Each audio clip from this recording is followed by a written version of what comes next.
చంద్రబాబు విదేశీ పర్యటనపై సెటైర్లు వేశారు మంత్రి జోగి రమేష్. ఏ దేశంలో పర్యటించారో చెప్పేందుకు ఇబ్బంది ఎందుకని ప్రశ్నించారు. వైసీపీ ఘన విజయం సాధించి మరోసారి జగన్ సీఎం అవుతారని ఆయన ధీమా వ్యక్తం చేస్తున్నారు. ఎగ్జిట్ పోల్స్ తోనే తెలుగుదేశం పార్టీ, జనసేన కూటమి దిమ్మ తిరిగి బొమ్మ కనబడబోతా ఉంది. ఎగ్జిట్ పోల్స్ ఫలితాలతో చంద్రబాబు నాయుడికి దిమ్మ తిరగబోతా ఉంది, బొమ్మ కనపడబోతా ఉంది చంద్రబాబు నాయుడికి. ఒక విధంగా ఈ ఎగ్జిట్ పోల్స్ తో దిమ్మ తిరిగి బొమ్మ కనబడితే 4వ తారీఖున రిజల్ట్స్ ఫలితాల రోజు చంద్రబాబు నాయుడికి నాకు తెలిసి మూర్ఛ వచ్చేసింది. చంద్రబాబు నాయుడు మూర్ఛ రోగంతో హాస్పిటల్లో చేరటం తథ్యం.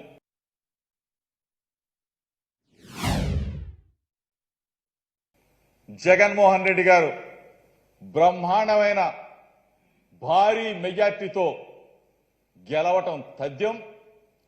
జగనన్న మరలా ముఖ్యమంత్రి కావటం ప్రజల ఆకాంక్ష.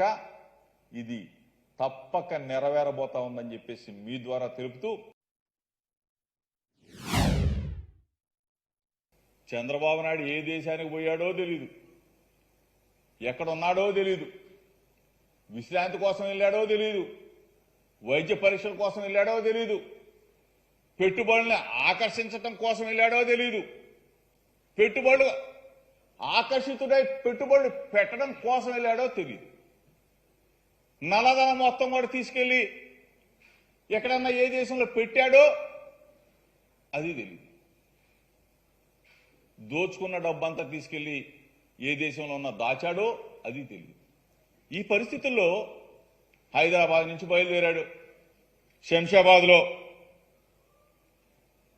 అక్కడ ఇమిగ్రేషన్ అధికారులు ఇతను స్కాములో ఉన్నాడు కదా, స్కిల్ డెవలప్మెంట్ స్కామ్లో ఉన్నాడు, ఇంకా స్కాముల్లో చాలా అట్లో ఉన్నాడు. అభ్యంతరం పెట్టారు. ఆ తర్వాత పేపర్లు చూపించారు, వదిలిపెట్టారు.